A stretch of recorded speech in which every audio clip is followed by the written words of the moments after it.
So, you've got a 401k. Now what? Even if you leave the heavy lifting to the brainiacs at Guided Choice, it's a good idea to know how investing works. And if you're the do-it-yourself type, you need to understand how to invest appropriately. Don't worry, we're not going to show you tons of math. All you need to know to get started is that there are three big types of investments called asset classes: stock, bonds, and cash. Stock is just ownership in a company. There are many ways to classify stock.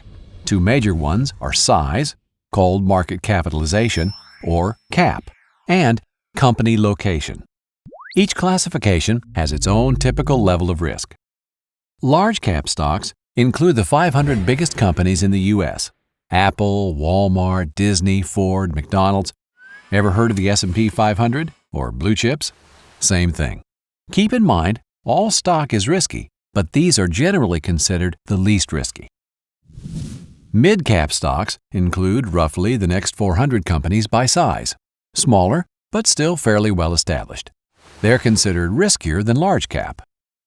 Following large cap and mid cap, take the next 2,000 companies and you've got small cap stock. While they have potential for greater growth, they also have the greatest risk. Then there's international stock, ownership in companies located in developed nations outside the U.S., like BMW in Germany and Sony in Japan. They carry about the same level of risk as U.S.-based large cap stocks. The highest level of risk is found with emerging market stock. This is stock in companies located in developing nations like India, Mexico, and Russia. There are two ways to make or lose money in the stock market. You see, when you own a stock, you actually own a piece of a company, and as the value of that company increases, the stock price goes up. But if the value of the company goes down, the stock price goes down too. These fluctuations determine the amount of profit or loss. Another way to make money is when the company shares its yearly profit with you in the form of a dividend. Stock prices can go up or down dramatically for all kinds of reasons. As a result, stocks are the riskiest types of investment in your plan, but over a long time, they can also be the most rewarding. Next up, bonds. Bonds are just a loan to a company or government. They borrow by selling a bond, which is simply a promise to repay the buyer in a fixed number of years at a fixed interest rate. When you hear about the U.S. government borrowing money, have you ever wondered who they borrow from? Chances are, it's you, through the investments you make in bonds. If interest rates go down after you buy a bond, its value goes up. If interest rates go up, then your bond value will go down. How much the value goes up or down with a change in the interest rate depends on how long the bond is. The longer the bond, the more risk, as the more the value will go up or down with interest rate changes. However, in general, bonds are less risky than stocks. Cash is, well, cash. In a 401k, it's usually available as a money market or stable value fund. Unlike other assets, there's little risk that your money will lose value. But that doesn't mean there's no risk at all. If you hold too much cash, you are at risk that inflation will leave your money worth less compared to everything else. For example, in 1950, a nickel would buy you a Coke. But if you saved that nickel until today, you wouldn't have enough to buy that same Coke. Cash loses value over time. Most people with 401k plans invest in mutual funds. These hold many different individual stocks or bonds chosen by professionals for a given level of risk and potential reward. So, how do you choose the right mix for your specific needs? You may be surprised to hear that according to the majority of corporate pension plans in the world, there really is a single best way.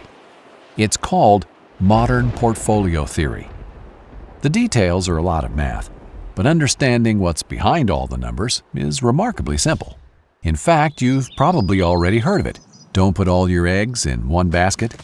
You balance risk and reward by holding lots of different types of investments. The technical term is diversification, and it's the name of the game in investing. So how do you do it right? Most of us understand that if we take more risk, we expect more return. Let's look at the math.